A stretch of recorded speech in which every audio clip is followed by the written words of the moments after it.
Hello friend, कैसे हो सभी। मैं भी एकदम ठीक हूँ। आज हम सुनेंगे परी और खुशी की लव स्टोरी, जिसका एपिसोड है 41। हम स्टोरी को सीधा स्टार्ट करेंगे।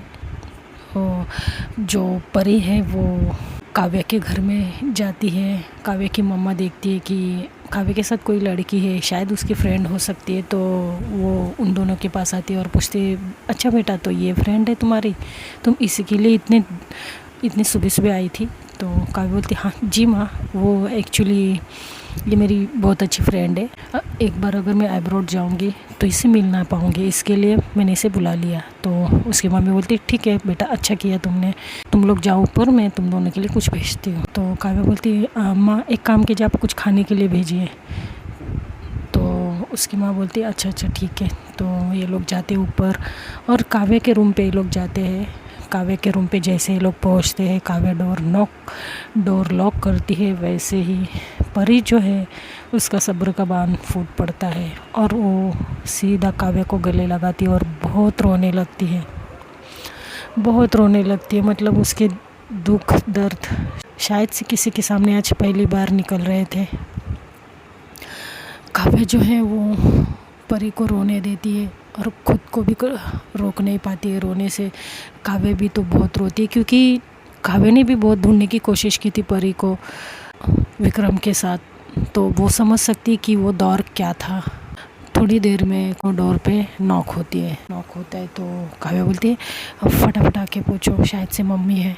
तो परी जो है वो वॉशरूम में भाग जाती है और काव्या डोर ओपन करती है। बोलती, बेटा ये लो, कुछ नाश्ता बनाया मैंने, वो तुम्हारी दोस्त कहाँ गई।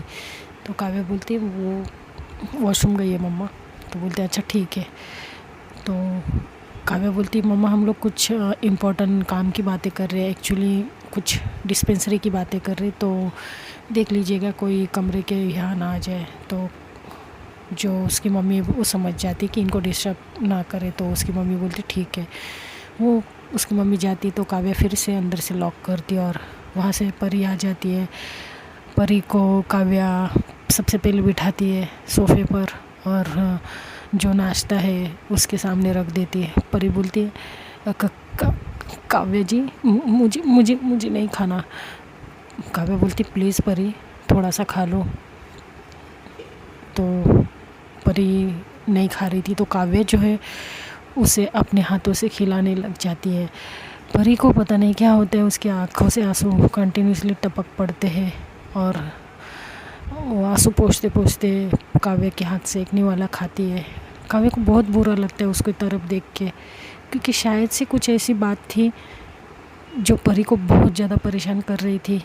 हाँ, हालांकि काव्या को तो उसकी हालत से वो परे ही थी, तो वो समझ रही थी उसकी हालत क्या है, लेकिन पूरी बात उसे पता नहीं थी कि क्या हुआ था इसके साथ। तो काव्या सबसे पहले सोचती कि परी को कुछ खिला दूँ, उसके बाद वो आराम से बैठकर परी से बात करेगी।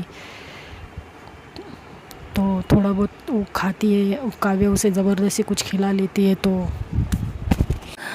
परी जो है वो कैसे तैसे वो बेचारी कुछ 2-4 निवाला खाती है। काव्या उसे ज़बरदस्ती खिलाती है। अब जो काव्या है वो साइड में प्लेट रखती है और परी को बड़ी गौर से देखने लग जाती है। परी को थोड़ा सा अजीब लगता है कि मतलब काव्या अजीब, मतलब घूर घूर के देख रही थी उसे। तो परी कुछ कह नहीं रही थी, परी को रोने को आ रहा था। काव्या बोलती है, कितने बदल चुके हैं ना हम लोग वक्त के साथ साथ। हमारे जो वो बचपन के इनोसेंट चेहरे, सब कुछ बदल गया परी एक झटके में। और तुम तो मेरी खुशी की लाइफ से तुम अचानक से ऐसी गायब हो गई, हवा के झोंके की तरह तुम निकल गई उसकी लाइफ से। तो परी बोलती है, काव्या जी, वो एक्चुअली वो उस टाइम पे मुझे जाना पड़ा। तो काव्या बोलती है, हाँ मुझे सब पता है परी, उस टाइम पे क्या हुआ था तुम्हारे साथ में, और तुम्हारे दिलो दिमाग पे इतना प्रेशर हो गया था कि तुम्हें वहाँ से जाना ही सही समझा। लेकिन तुमने एक बार भी खुशी के बारे में सोचा? अगर तुम चली जाओगी तो उसका क्या होगा? वो कैसे जी पाएगी तुम्हारे बगैर। अब मुझे बताने की ज़रूरत नहीं है, तुमने तो उसकी हालत देख ही ली है ना, कितना प्यार है उसको तुमसे। अब जैसे ही काव्य ऐसा बोलती परी देखने लग जाती है, तो काव्य बोलती है, थोड़ी स्माइल करती बोलती, क्या हुआ, तुम्हें क्या लगा मुझे कुछ पता नहीं? मुझे सब पता है तुम दोनों के बारे में, और ये बात मुझे खुद खुशी ने ही बताई थी। लेकिन उससे पहले मैंने ही ऑब्ज़र्व किया था तुम दोनों के बीच का रिश्ता। वो तो खुशी ने बाद में कन्फेस किया कि उसे तुमसे कितना प्यार है। अरे सच्चा प्यार करती है वो तुमसे, इसके लिए तुम्हारे लिए वो मौत और जीवन से लड़ रही है। देखा तुमने उसे कैसे बेजुबान लाश की तरह पड़ी है वो। इतना कौन प्यार करता है परी, बताओ मुझे। आज के ज़माने में अगर मैं खुद के पति के बारे में भी तुम्हें बताऊँ ना, तो मुझे उन पे 1% भी भरोसा नहीं है। लेकिन मैं खुशी के बारे में तुम्हें आंखें बंद करके बता सकती हूँ कि वो तुमसे कितना प्यार करती है। कोई नहीं प्यार करेगा परी इतना जितना खुशी करती है। परी चुपचाप थी, बस सुन ही रही थी। आंखों से आंसू बह रहे थे उसके सर पे, अभी तक पल्लू था। काव्य बोलती, तुम पल्लू को हटा दो। तो परी बोलती, नहीं नहीं काव्य जी, वो मेरी ज़ख्म। काव्य बोलती, देखो मैंने कहा तुम पल्लू को हटा दो, वैसे भी तुम्हें यहाँ कौन देखने वाला है।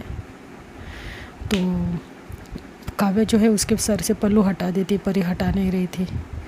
तो बोलती हैं, आज तक तुम वैसी की वैसी मासूम हो परी। अब मुझे पता चला कि खुशी तुमसे इतना प्यार क्यों करती है। तुम्हारी इस चेहरे की जो मासूमियत है ना, बहुत अच्छी है, और उससे कहीं ज़्यादा तुम्हारा नेचर। तो परी चुपचाप थी। काव्य बोलती, वैसे तुम वहाँ से जाने के बाद गई कहाँ थी, क्या किया तुमने इतने साल, कहाँ रही, कहाँ खाया, कहाँ कुछ। तो परी बोलती है, मत पूछिए काव्य जी, मेरे साथ वो हुआ है ना जो किसी दुश्मन के भी साथ नहीं हो। काव्य बोलती, समझ सकती हूँ तुम्हें, तुम्हारी जो यह अभी की हालत है उससे मैं समझ सकती हूँ तुम्हारी हालत क्या है। परी कुछ बोल ही नहीं रही थी, उसे कुछ समझ में नहीं आ रहा था, और काव्य को भी थोड़ा बहुत कुछ अजीब सा हिचक हो रही थी कि उसको पूछे या ना पूछे कि इतने सालों कहाँ थी, क्या किया। क्योंकि परी की जो हालत थी ना, काव्य को ये लग रहा था कि उसके जख्मों को मैं कुरुद ना दूँ कहीं।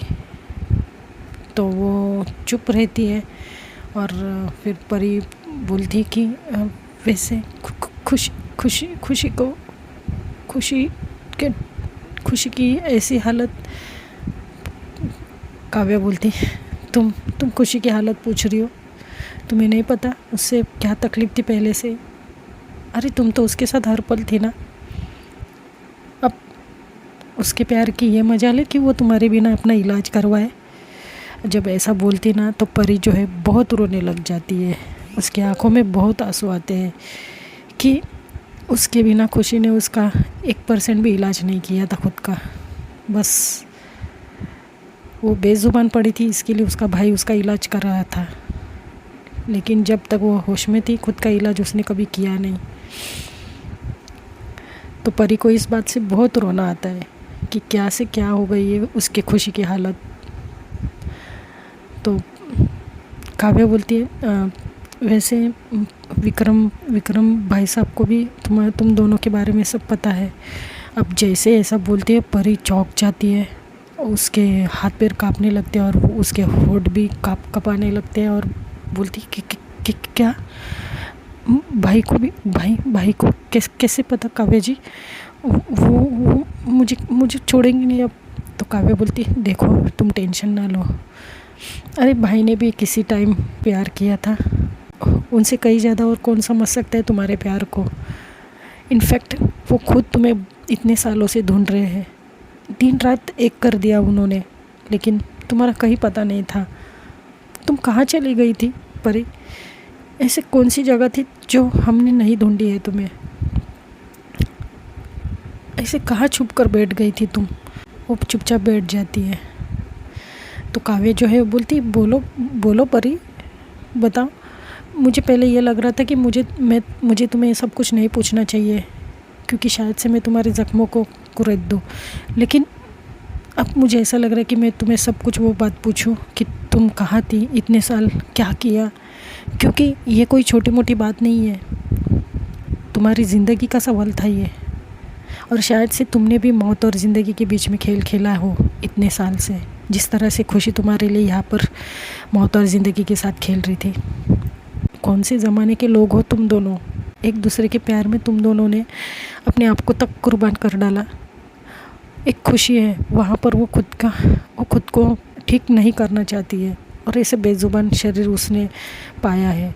और एक तरफ तुम कि आज तक उसके सामने आने की कोशिश नहीं की, और अब अचानक कैसे तुम, मुझे ये बात नहीं समझ में आ रही परी, अचानक तुम कैसे यहाँ पर?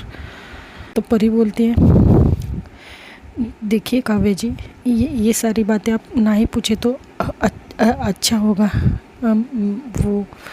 मैं ये सब कुछ नहीं बता सकती आपको। तो काव्य बोलती है, ऐसे तो मत बोलो परी, जब तक हम लोगों को पता नहीं चलेगा कि तुम इतने सालों से कहाँ थी, किसने किया ये सब कुछ तुम्हारे साथ। और सबसे पहले मुझे ये बात बताओ, ये ज़ख्म कैसे हुई तुम्हारे ये जॉ लाइन पे, और वो भी ठीक फेस के सामने? इतना खूबसूरत चेहरा किसने बिगाड़ा है तुम्हारा? क्या हुआ, क्या है तुम्हारे साथ? तो परी कुछ बता ही नहीं रही थी। परी बस शांत रहती है, कुछ सोचती रहती है। काव्य उसे बड़े ध्यान से ऑब्ज़र्व कर रही थी। कुछ 1 घंटे बाद इन लोग की बहुत सारी बातें होती, लेकिन उन बातों में परी कहीं भी जिक्र नहीं करती कि उसके साथ क्या हुआ और वो कहाँ थी इतने सालों से। पता नहीं क्यों, ऐसी क्या बात थी जो परी छुपाना चाहती थी, या फिर उसे ये डर था कि वो बात अगर बाहर निकली तो पता नहीं क्या होगा, इसके लिए परी चुप थी। फिर उस थोड़ी देर में 1 घंटे बाद काव्य के रूम का डोर नॉक होता है। काव्य जाती है, देखती उसकी मम्मी थी। तो मम्मी बोलती, बेटा ये तुम्हारा फ़ोन तुम बाहर ही छोड़ कर आए थे, ये दामाद जी का फ़ोन है देखो। तो काव्या अपने हस्बैंड से बात करती है। तो उसके हस्बैंड यही पूछ रहे थे कि कब तक आने वाली हो, रिटर्न एंड ऑल, क्योंकि काव्या वहाँ पर भी जॉब कर रही थी, उसका क्लिनिक था।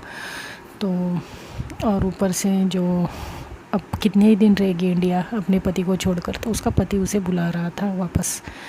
काव्या बताती कि बस कुछ 1-2 दिन और, फिर उसके बाद आ जाऊंगी मैं। तो उसके पति बोलते, ठीक है मैं फ़्लाइट की टिकट बुक करूँ? काव्या बोलती, नहीं मैं खुद कर दूँगी, अब मैं जल्दी आ जाऊँगी, ठीक है, थोड़ा कुछ काम है मुझे, तो मैं आपसे बाद में बात करती हूँ। उसके पति बोलते, ठीक है। तो वो फ़ोन कट कर देती है, फिर से परी के पास बैठ जाती है। बोलती है, तो अब क्या करना है परी, तुम खुशी से मिलोगे कैसे सबके सामने?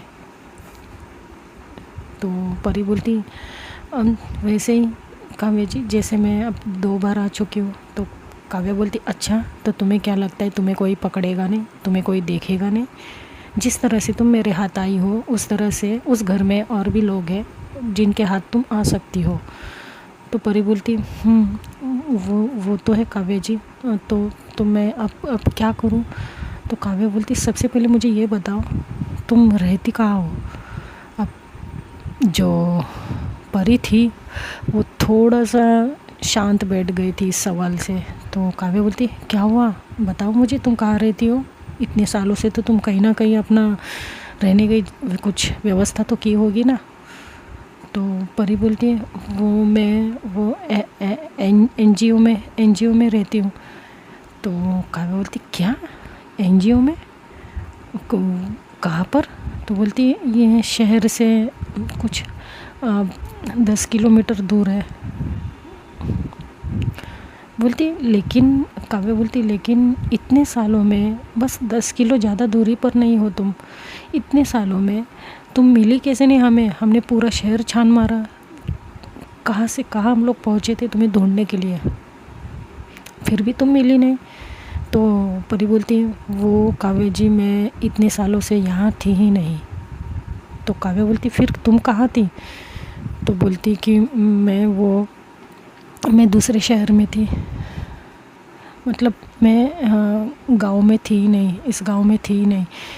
तो काव्या बोलती, हाँ मैं वही तो पूछूं, तुम कहाँ थी इतने सालों से? तो परी बोलती, मैं शहर गई थी, मैं इतने सालों से मुंबई में थी। तो काव्या ये सुनते ही बोलती, क्या मुंबई?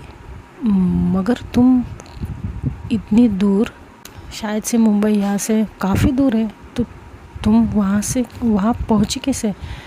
तो परी बोलती है वो काव्या जी, मैं आपको इतना कुछ बता नहीं सकती हूँ क्योंकि मैं खुद होश में नहीं थी उस टाइम पे, तो मुझे खुद को नहीं पता कि मैं वहाँ कैसे पहुँची हूँ। तो काव्या बोलती अच्छा ठीक है, तुम शायद से कुछ बताना नहीं चाहती हो, कुछ तो छुपा रही हो परी तुम। अब जब तक तुम बताओगी नहीं हमें पता कैसे चलेगा बताओ? तो परी बोलती ना ही पता चले वही अच्छा है काव्या जी। काव्या बोलती क्या? तो परी बोलती कुछ नहीं, मुझे लगता है मुझे चलना चाहिए अभी। तो काव्या बोलती ठीक है, लेकिन फिर से दोबारा मुलाकात कैसे होगी? तुम्हारा कुछ नंबर या कुछ कांटेक्ट मैं तुमसे कैसे करूँगी?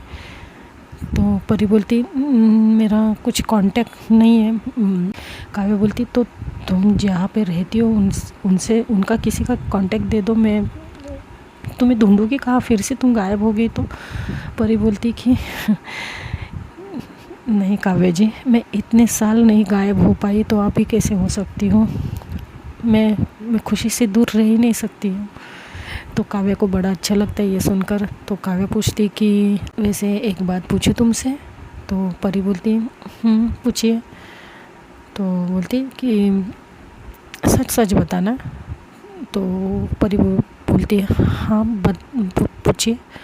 तो काव्या पूछती है तुम भी क्या, जिस तरह से खुशी तुमसे इतना प्यार करती है, क्या तुम भी सच में खुशी से उतना ही प्यार करती हो, या फिर उसके एहसानों तले दबी हुई हो? तो परी बोलती है जैसा आप ठीक समझे काव्या जी। तो काव्या बोलती है मतलब?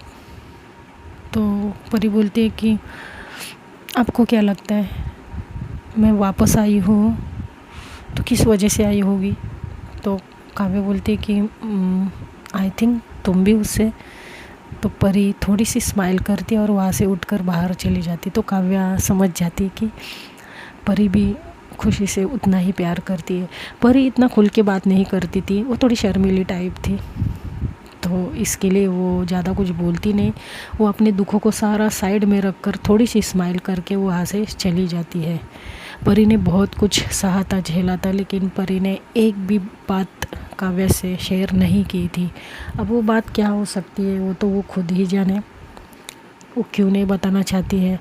अगर बताएगी भी तो क्या होगा, और ना बताएगी तो भी क्या होगा, वो तो हम आगे ही देखेंगे। तो फिर जो परी है वहाँ से चली जाती है।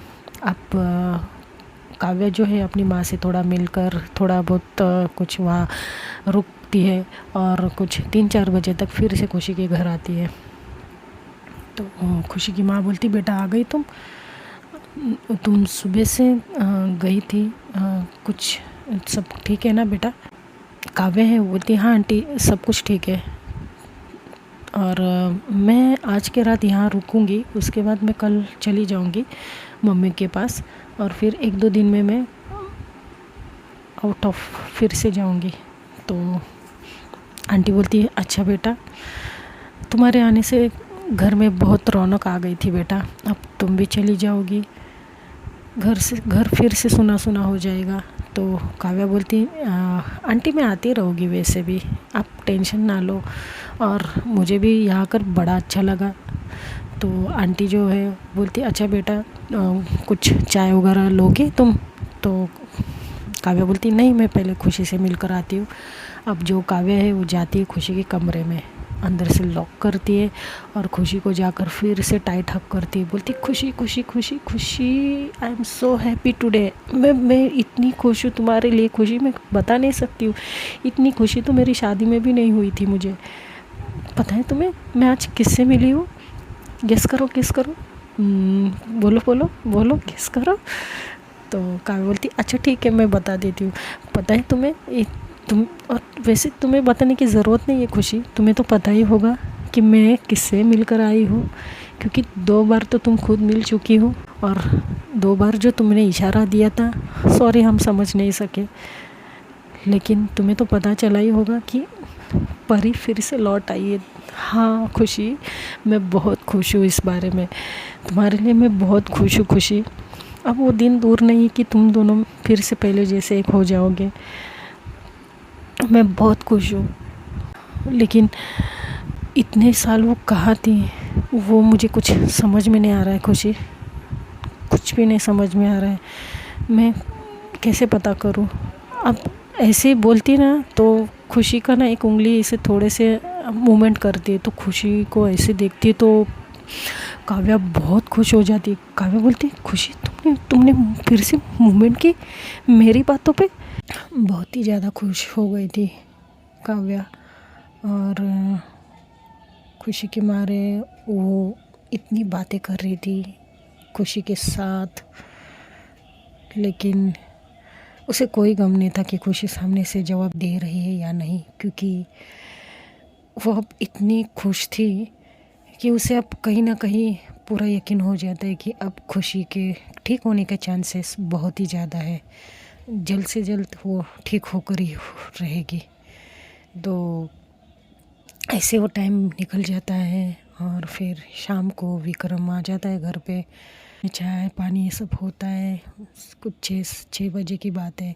और फिर बाद में जो काव्या है वो भाभी का हाथ बटाती है खाना वाना बनाने के लिए, और खाना बना के हो जाता है तो ये लोग डाइनिंग टेबल पे खाना खा रहे थे।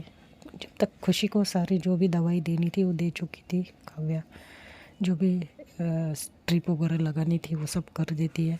ये डॉक्टर के इंस्ट्रक्शन से, जो डॉक्टर राजेश थे वो फ़ोन पे इंस्ट्रक्शन दे देते थे काव्या को, तो वो वैसे सब कुछ करती है। और ये लोग फिर खाना खाने के लिए टेबल पे एक साथ आ जाते हैं। तो टेबल पे सब लोग बैठे हुए थे, खुशी के पापा थे, भाई थे, भाभी, उसकी माँ रियांश। तो जो विक्रम है वो पूछता है कि वैसे काव्या तुम आज माँ के घर पे गई थी तो कैसी आंटी, ठीक है ना सब? तो काव्या बोलती है, हाँ भाई सब ठीक है। तो तुम मुझे रुकने के लिए बोल रही थी, उसके बाद तुमने कहा कि तुम चले जाओ, कोई काम था क्या इम्पोर्टेंट बेटा? अगर इम्पोर्टेंट काम था तो मुझे बताना चाहिए, तो मैं रुक जाता वहीं पर। तो काव्या बोलती, नहीं भाई ऐसा कोई काम नहीं था। तो जो विक्रम की माँ बोलती, बेटा क्या हुआ, कुछ इम्पोर्टेंट तो काम नहीं था ना तुम्हारा? तो काव्या बोलती, नहीं आंटी, वो बस ऐसे ही भाई इतने घर तक आए थे तो मैंने सोचा अंदर बुला के उनको चाय पिला दूँ। तो विक्रम बोलते, अच्छा इसके लिए क्या? नहीं नहीं कोई बात नहीं, फिर कभी आ जाऊँगा तुम्हारे घर, आंटी से भी मिल लूँगा। तो प्रीति भी चलेगी मेरे साथ। क्यों प्रीति, तुमने काव्या का घर नहीं देखा है ना? प्रीति बोलती है, नहीं नहीं मुझे काव्या ने कभी दिखाया उसका घर। तो विक्रम बोलता है, ठीक है तो हम एक काम करते, कल चलते। तो काव्या बोलती है, हाँ भाई वैसे भी मैं कल जाने वाली हूँ तो आप मेरे साथ ही चलिए। विक्रम बोलते हैं, क्यों बेटा, तुम और 1-2 दिन रह लेती यहाँ पर, बहुत अच्छा लग रहा था तुम्हारे आने से। क्यों मम्मी? तो आंटी भी बोलती है, हाँ बेटा बड़ी रौनक आ गई थी तुम्हारे आने से, अब पता नहीं तुम्हारा कब आना जाना होगा यहाँ पर इंडिया में। तो काव्या बोलती, हाँ वैसे तो वो भी बात ठीक है, लेकिन इनका फ़ोन आया था, ये मुझे बुला रहे। तो विक्रम बोलता है कि अच्छा तो दामाद जी अकेले वहाँ पर रह नहीं पा रहे तुम्हारे बिना, बस ऐसे ही छेड़ देते। तो काव्या बोलती, क्या भाई आप भी? और फिर प्रीति भी हंसने लग जाती है। अब ये लोग खाना खाते हैं तो उतने में जो विक्रम के पापा थे वो बोलते हैं कि वैसे कभी जाने वाली हो तुम काव्या?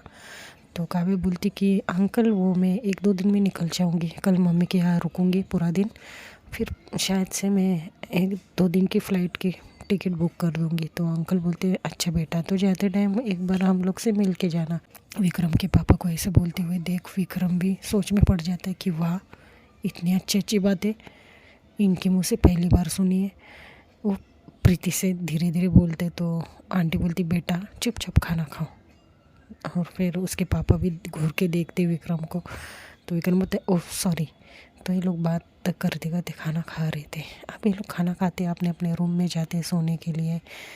उसके बाद जो काव्या है खुशी से आज बहुत ज़्यादा बात कर रही थी सोते टाइम भी, और वो सारी बातें बताती जो जो वो परी के साथ की है।